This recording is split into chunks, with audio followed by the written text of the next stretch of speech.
पनिया में झलके ले चला आवा हो मछरिया औरी झलके घोंघिया हो सेवार औरी झलके घोंघिया हो सेवार झल झल झल के ले बेटी हो कौन हो बेटी बैठल बारी पापा जी के हो जान बैठल बारी पापा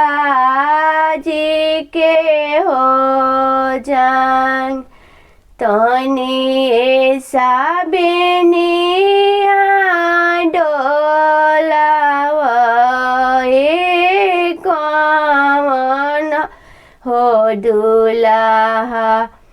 मोरा होला गरमी हो बहुत एतना बचन जब